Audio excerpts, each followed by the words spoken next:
en función desde cuándo se va a hacer el parcial, que ya digamos que va a ser como en 3 semanas. Necesito que ustedes vayan armando su encuesta, su día y su hora que quieren presentar. Porque eso va a quedar en función de ustedes, como fue el parcial pasado, en función a la disponibilidad y lo que crean que es mejor para ustedes, cuando van teniendo más internet, cuando no, y obviamente, como toda la democracia, gana la mayoría.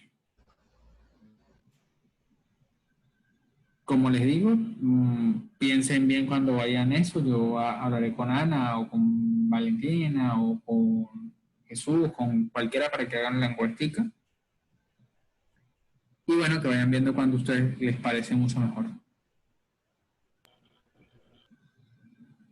Sí. Ok. Está Sí, bien. profe, seguro Ana más.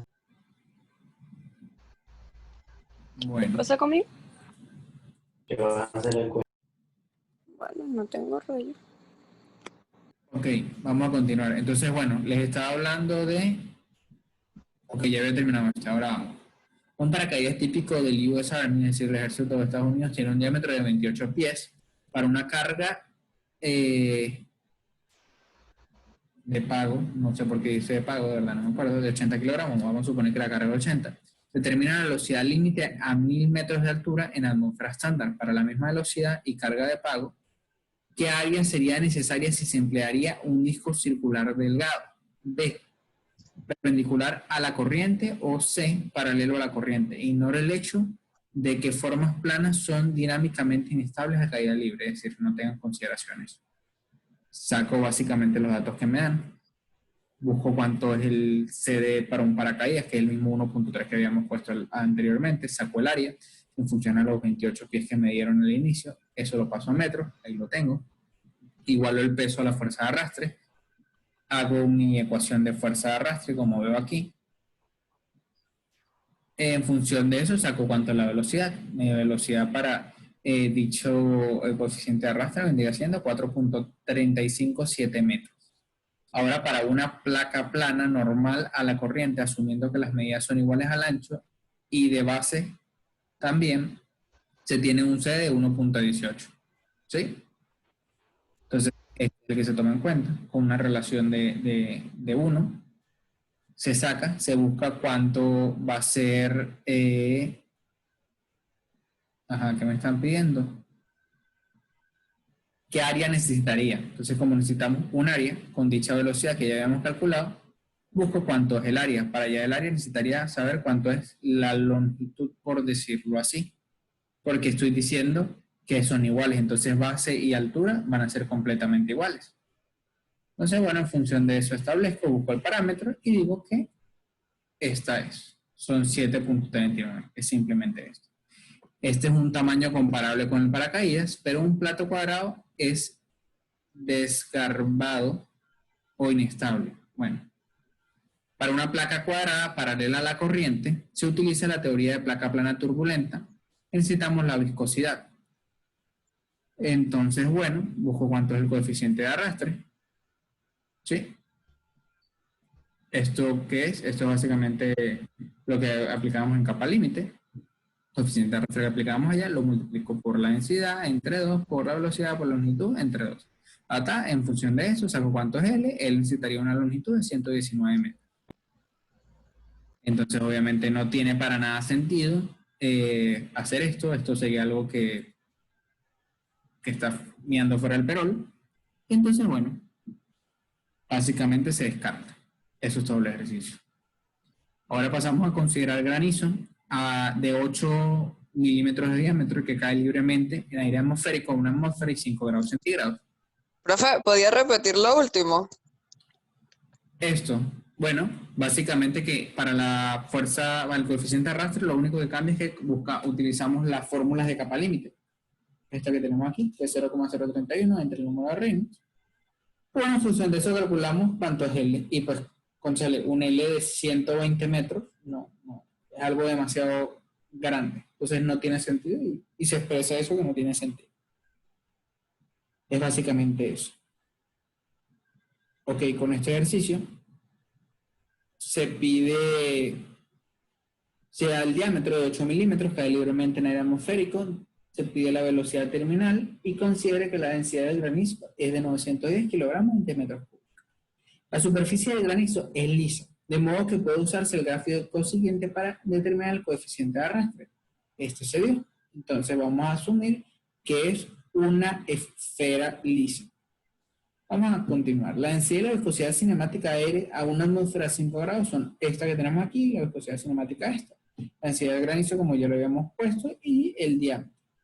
La velocidad terminal de un objeto en caída libre se alcanza cuando la fuerza de arrastre es igual al peso obtenido sólido, al peso, perdón, del objeto sólido, menos la fuerza de flotación aplicada por el fluido. ¿Se acuerdan que cuando estábamos hablando de objetos en caída libre, estábamos hablando de la fuerza de flotación? ¿Se acuerdan? Vamos a buscarlo aquí rapidito. Aquí lo tenemos. Un segundo, ¿para dónde está?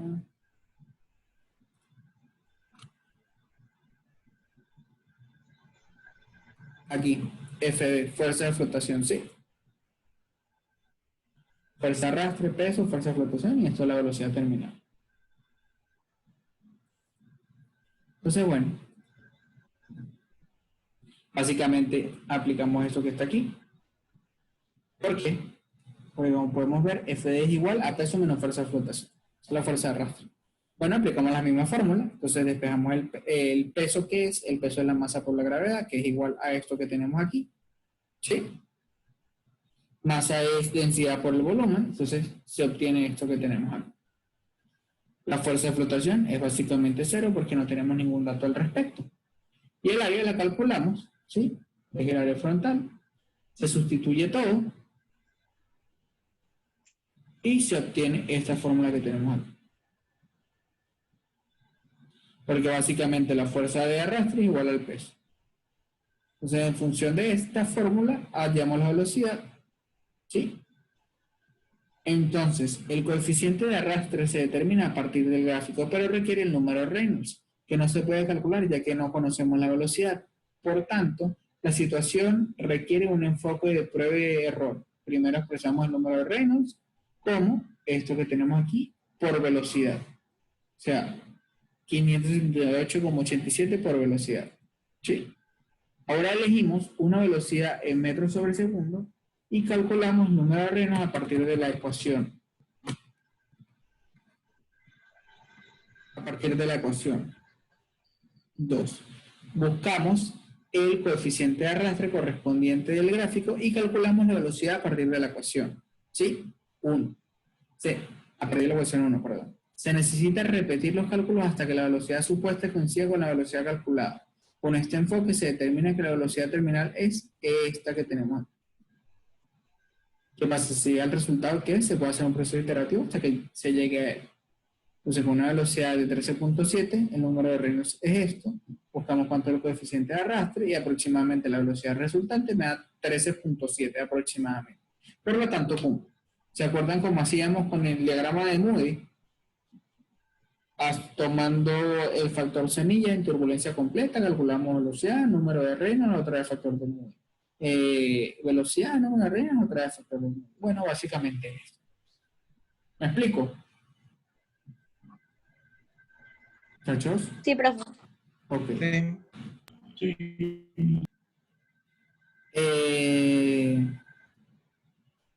Ok, por otra parte, se observa que una partícula de polvo de 0,1 milímetros de diámetro, cuya densidad es de 2,1 gramos entre centímetros cúbicos, está suspendida en aire a una atmósfera de 25 grados centígrados en un punto fijo.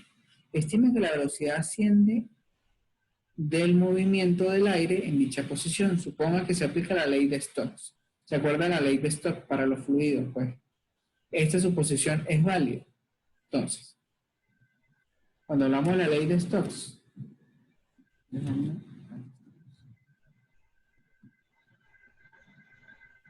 segundo, fricción, arrastre, no, estamos por aquí arriba. Yo sé que lo vimos, pero no sé dónde estamos.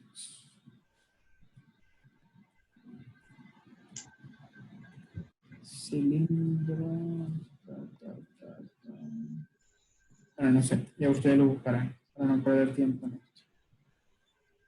Ok, entonces la ley de que el número de Reynolds es bajo, en el orden de 1.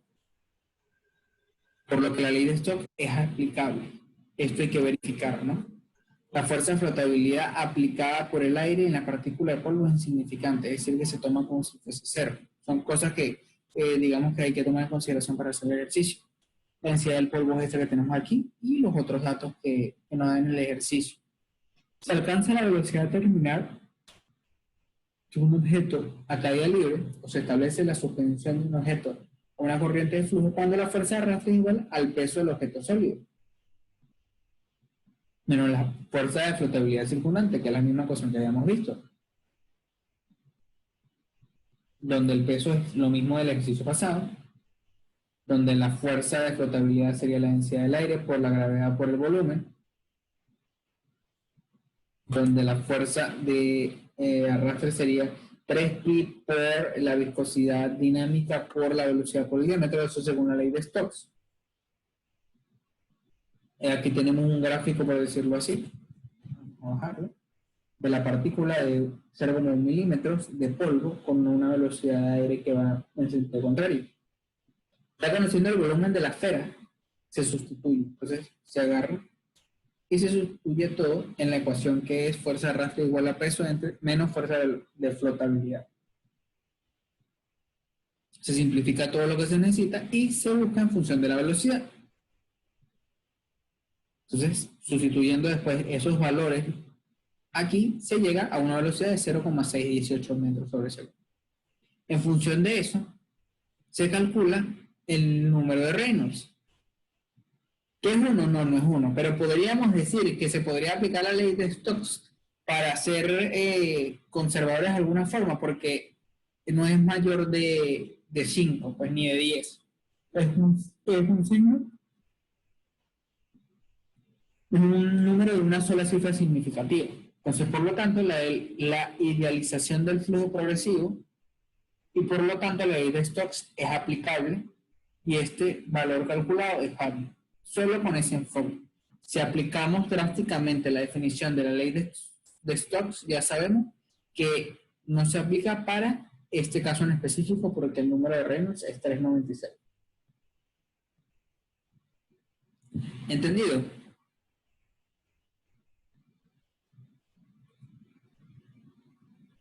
Sí, profe. Ok. Vamos ahora con esto. Un tronco de cilíndrico de pino de densidad tal, de 2 metros de largo y tanto de diámetro, suspendido en posición horizontal por una grúa, está expuesto a vientos normales de 40 km por hora, 5 grados y una densidad tales, sin considerar el peso del cable y su arrastre. Determina el ángulo θ, debería ser, que el cable forma con la horizontal y su tensión. Este es más o menos el esquema, como podemos ver. El ángulo θ, el tronco, por decirlo así, la velocidad. Entonces, las superficies del registro son lisas, de modo que la figura puede usarse para determinar el coeficiente de arrastre. No es una suposición realista. No se considera la turbulencia del viento. La dirección del viento es normal al tronco, que siempre permanece horizontal. Son cosas que se están diciendo antes de empezar a hacer el ejercicio. El peso del cable de arrastre que actúa son insignificantes, es decir, que no se toman en cuenta. La viscosidad dinámica y la densidad son de tales valores. En función de eso calculo cuánto es el número de Reynolds. El número de Reynolds no es esto que está aquí. Aunque no se considera realista, vamos a hacerlo por esta suposición, porque es la única forma que tenemos para hacer el ejercicio. En función del número de Reynolds, entramos en lo que es un cilindro liso, calculamos cuánto es el coeficiente de arrastre. El coeficiente de arrastre correspondiente a este valor de la figura es 1.2. Además, el área frontal para el flujo más allá del cilindro es A es igual a L por D, longitud por diámetro. Entonces, la fuerza de arrastre total que actúa sobre el registro se convierte en, ¿a qué me refiero al área total? El área básicamente que va a afectar este tronco va a ser un slice o una rebanada de este tronco horizontalmente. Horizontalmente me refiero al sentido de los 2 metros de lado. Entonces, bueno, en función a esos datos calculamos cuánto es la fuerza de arrastre. Entonces, el peso que tenemos va a ser este, que sería masa por gravedad, calculo la masa, por la gravedad lo sé, calculo cuánto es, por decirlo aquí, y me da que es esto que tenemos aquí. ¿Sí? Ya tenemos cuánto es el peso. Entonces, la fuerza resultante que actúa sobre el tronco y el ángulo que forma con la horizontal se convierte en fuerza tronco, va a ser igual digamos, la hipotenusa, pues. Cateto adyacente al cuadrado más cateto opuesto, eso en raíz. Teorema de Pitágoras de una forma u otra.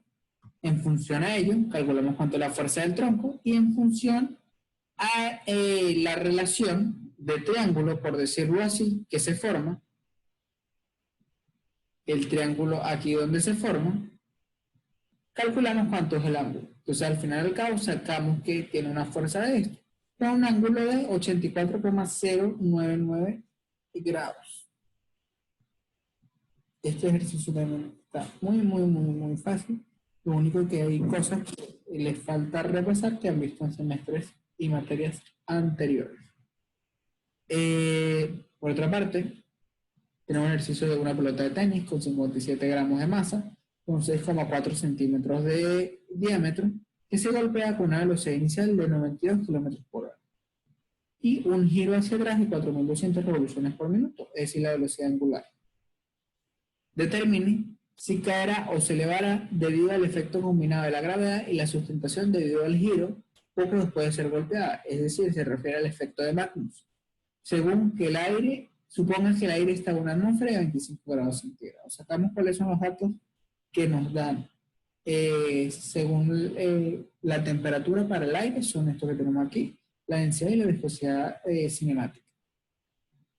Se supone que la superficie exterior de la pelota es suficientemente lisa como para que la figura en clase se aplique. Además, la pelota se golpea horizontalmente para que comience su movimiento horizontalmente. Por lo tanto, normalmente caería bajo el efecto de la gravedad sin el giro. El retroceso genera un levantamiento y la pelota se elevará si la sustentación es mayor que el peso de la pelota. Entonces, mis velocidades son estas que tenemos aquí, la normal y la angular. Para entrar a la figura es necesario conocer este término, que es el que está en la parte inferior de la gráfica. Calculamos cuánto es el término. La unidad de este cociente es en radianes, pero como MATLAB toma automáticamente dicha unidad en vez de grado, no se coloca. Hay que tener en consideración eso. Me da 0,551, 0,551, yo lo corto con ambas curvas para poder obtener cuánto es el coeficiente de arrastre y cuánto es el coeficiente de lift. Si saco cuánto es el coeficiente, cuánto es la fuerza de lift o de sustentación, bueno, me da que es esta. Entonces, ¿qué decimos? Vemos si el peso es mayor a la fuerza que me proporciona la sustentación, pero es menor, por lo tanto, va a seguir cayendo. ¿Me explico?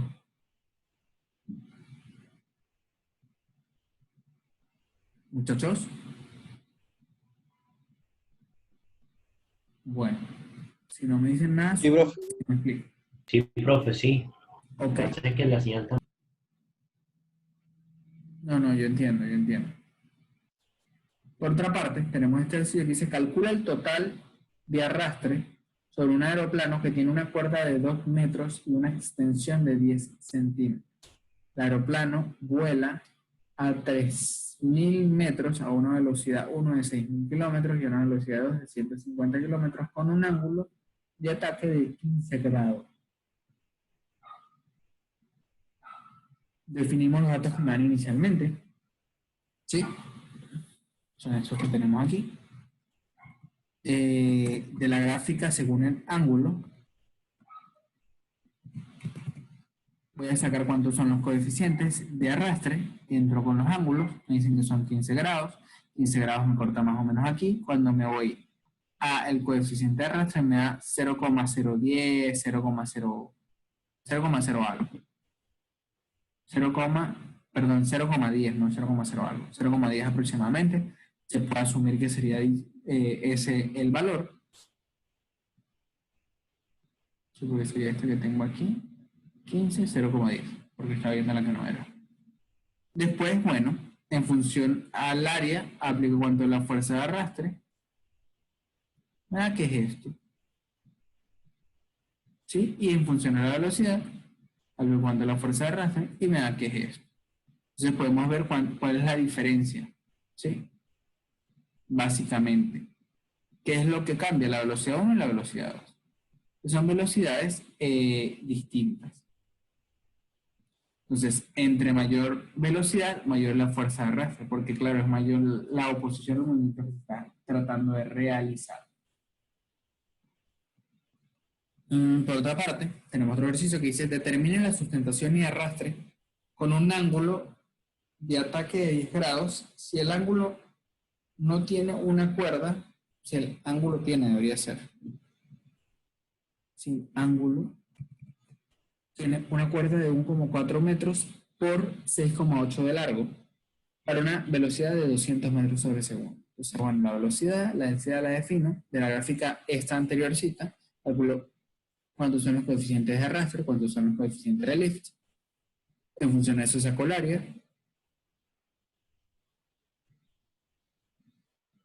Saco la fuerza de lift, saco la fuerza de arrastre. O también se puede hacer por una relación entre los coeficientes, que sería utilizar esta curva que tengo aquí, que es FL entre FD. De ella también se puede sacar. Si yo lo hago de esa forma, con esa relación, vemos que básicamente el resultado me da igual.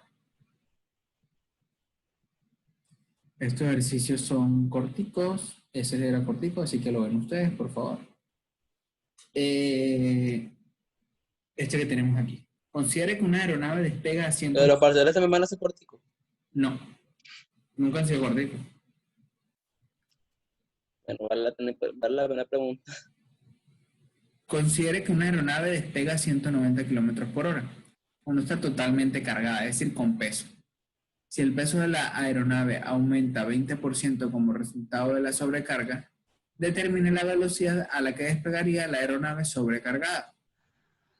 Entonces, bueno, decimos que las condiciones atmosféricas son las mismas que las anteriores. La configuración del avión durante el despegue se mantiene igual para que el coeficiente de elevación del avión permanezca igual. Entonces, un avión despegará cuando la elevación sea igual al peso total. Por lo tanto, igualamos peso igual a fuerza de lift o de sustentación. En función a eso, descomponemos cuánto es la fuerza de lift y lo dejamos expresado en función a el peso. Después de ahí, despejo cuánto es la variable de velocidad, o bueno, cómo queda la fórmula en función de la variable de velocidad, y hasta ahí llego. Después vemos que se nota que la velocidad de despegue es proporcional a la raíz cuadrada del peso de la aeronave, ¿sí? Es igual a eso. Cuando la densidad del coeficiente de sustentación y el área permanecen constantes, la relación de velocidades del avión sobrecargado, totalmente cargado, se convierte en esta formulita que tenemos aquí. Velocidad 2 entre velocidad 1 es igual a raíz de 2 veces el peso 2 entre la densidad por el coeficiente de lift por el área entre la raíz de 2 veces el peso 1 por la densidad por el coeficiente de lift por el área. ¿Sí? Que eso sería igual de una forma u otra a la raíz de peso 2 entre peso 1. En función a ello defino cuánto es la velocidad 2 y bueno, saco cuánto es la velocidad 2. ¿Entendido?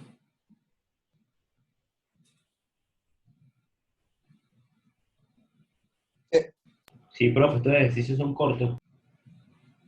Esos no son los trifásicos. Bueno, como son cortos, diríamos a los que aquí ustedes lo ven, ¿no? No, pero siga, profe, tranquilo. Mientras nos explique todo, mejor. Ajá. A lo mejor no se salta algo. Considere un avión cuya velocidad de despegue es 220 kilómetros por hora y tarda 15 segundos en despegar a nivel del mar. Para un aeropuerto en elevación de 1600 metros, como Denver, determine la velocidad de despegue, el tiempo de despegue, la longitud de pista adicional necesaria para este avión. Suponga aceleración constante para ambos casos. Existen condiciones atmosféricas estándar. La configuración del avión durante el despegue se mantiene igual para el coeficiente de elevación del avión y el área de la forma del plano permanezcan constantes. La aceleración de la aeronave durante el despegue permanece constante. Entonces obtenemos cuáles son los datos y empiezo. Poner en despegue cuando la elevación sea igual al peso total, hago lo mismo, hago la misma relación, calculo cuánto es la velocidad. Esto es el mismo ejercicio pasado. B. La aceleración de la aeronave al nivel del mar es. La aceleración corresponde a esto que tenemos aquí. ¿Sí? Entonces, bueno, hago una resta de las velocidades. Yo tengo velocidad, donde la estaba despegando, y la velocidad inicial. Y el tiempo. Entonces, yo aquí, el tiempo lo estoy tomando porque me lo dan como dato en el ejercicio. En función a eso, lo coloco como denominador y veo que la aceleración necesaria es 4,074 metros sobre segundo al cuadrado. Eso se supone que es constante tanto al nivel del mar como a mayor altitud. Entonces, el tiempo de despegue a mayor altitud se convierte en delta T es igual a la diferencia de velocidad entre el área. Entonces, la diferencia de velocidad sería velocidad 1, velocidad 2 menos velocidad 1 entre el área. Y cuando lo hago, el diferencial de segundos es 16,21 segundos. ¿Sí? Esto es fácil. Entonces, calculamos cuánta es la longitud de la pista.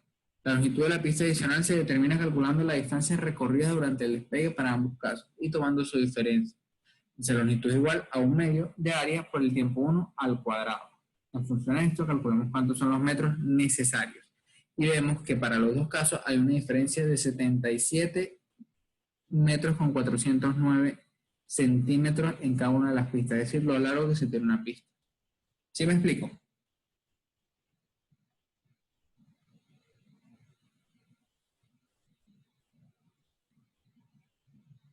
¿Muchachos? Sí, Ok. sí, profe.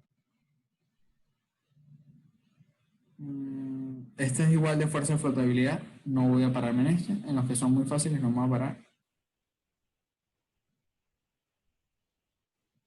Ok, en este sí hay que pararse. ¿Alguien que lo lea, por favor? Estoy tomando agua. El enunciado. Exactamente. Ya va, que mi página sigue bajando. La mía también. ¿Es el del avión? Ujú. Ok. Un avión comercial tiene una masa total de 1.500 libras y un área de planta de ala de 1.080 pies. El avión tiene una velocidad de crucero de 500 minutos sobre hora Ya. y una altitud de crucero de 38.000 pies, donde la densidad del aire es de 0.0208 libras sobre pies. El avión tiene flaps de doble ranura para usarlos durante el despegue y el aterrizaje, pero vuela con los flaps retraídos. Si se supone que las características de sustentación y de arrastre de las alas pueden aproximarse con las propiedades del perfil NACA, determine a la velocidad mínima segura para despegar y aterrizar con y sin flaps extendidos.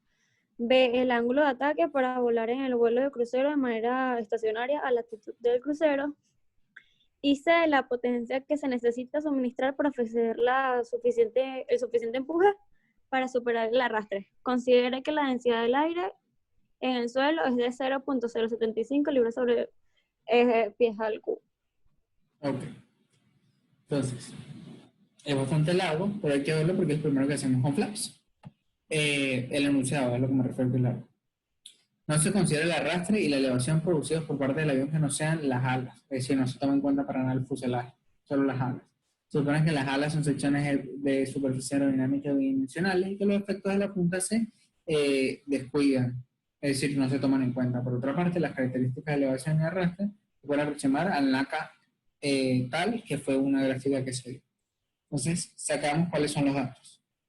Sacamos la presión del aire en el suelo, a altitud crucero, el área y los coeficientes. Entonces vemos a ver en función del ángulo de ataque que no sé si lo dan. Para ver, no me acuerdo. Lo dan, muchachos, ayúdenme a ver.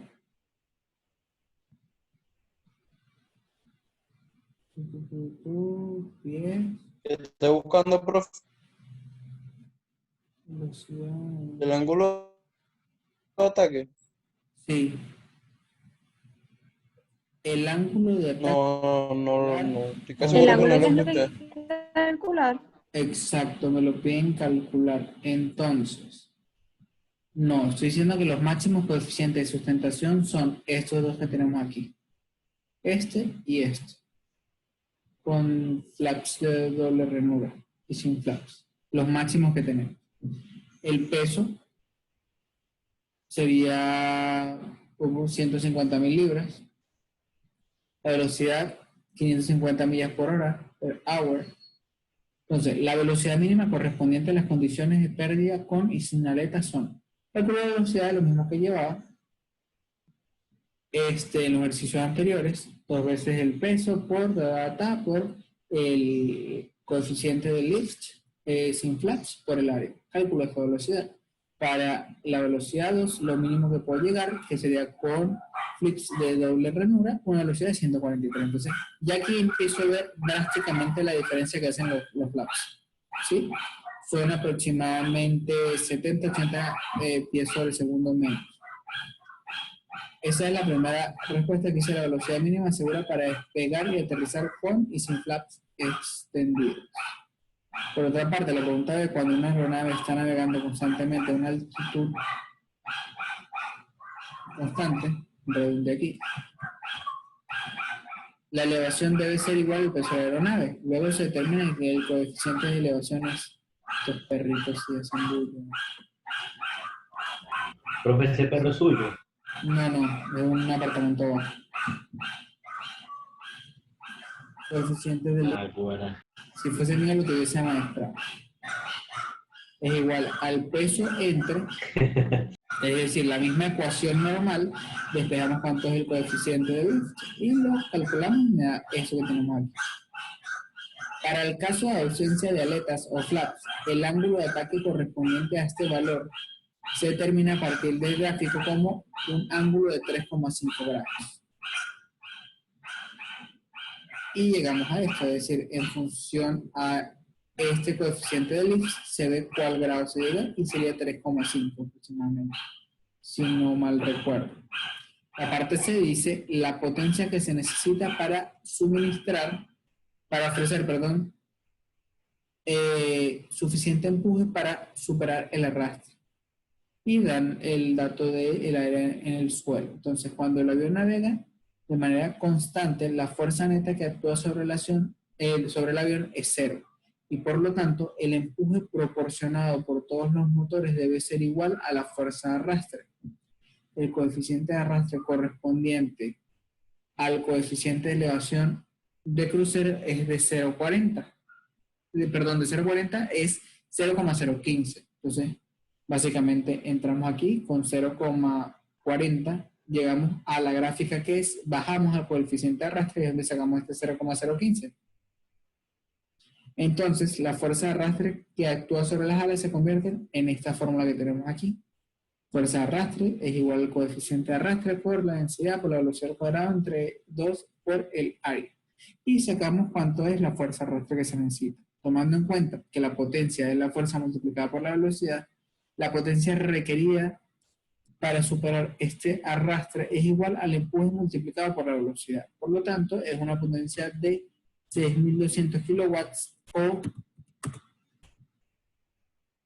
debería cargar para ver cuántas horsepower es. 8.329 caballos de fuerza. ¿Sí?